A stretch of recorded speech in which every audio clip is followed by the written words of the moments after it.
When the girl was watching the news, she noticed something terrible. She doubted whether her father was the serial killer of the year, because the locket on the girl's neck that was being shown on TV was exactly the same as the one her father had gifted her on her birthday a few days ago. The little girl was shocked to see that the locket was the same as it was. She immediately began to steal the news of the missing girls, and it turned out that 13 girls had been killed recently, and there was a similarity in them. They all looked like her dead mother. The little girl's doubt became deeper. She started doubting her father's early departure and late return. To find out the truth, she went straight to her father's room, where she found a lot of anesthetic. Then a sketchbook also had the details of the dead girls. Then a car came out of the car. He quickly kept the book back and quietly kept an anesthetic near him and came out of the room. Then he came down and turned off the TV so that his father had no doubt. But when his father entered the house, he had leather gloves in his hands. Then the father said, "It was cold in the car. That's why I'm wearing it." Then the two sat down and watched TV. But the girl was very restless. Then suddenly the glass cut her hand. The father tied the bandage with a lot of love. Seeing her care, the girl did not believe that even such a loving father could be a killer. She started doubting herself, but she did not sleep at night. Suddenly, she heard some noises upstairs in the Atari. When the father went upstairs from the stairs,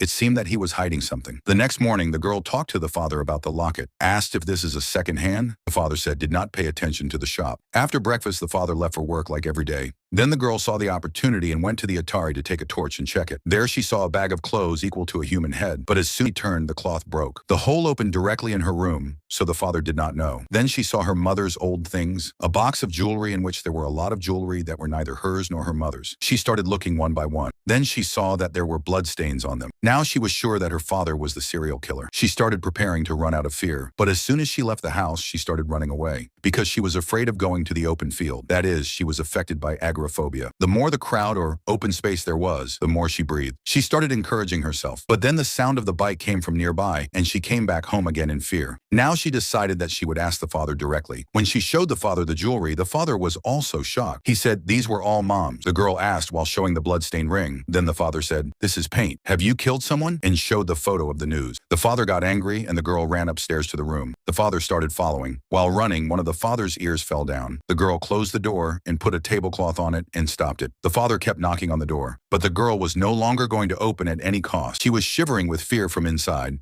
and called the police for help. And he entered the room in anger. He grabbed the girl and threw her on the bed. The girl understood that there was no point in fighting. Then as soon as she got up, she saw a mobile phone lying down. She saw that the police had dialed the number. The father understood that the police were coming. He tried to explain to her that if he hadn't been there, the girl would have been put in the mental hospital. He grabbed her weak side and continuously blackmailed her emotionally. The girl also calmed down in the end. The father told that his daughter is afraid of the crowd, and the medicine for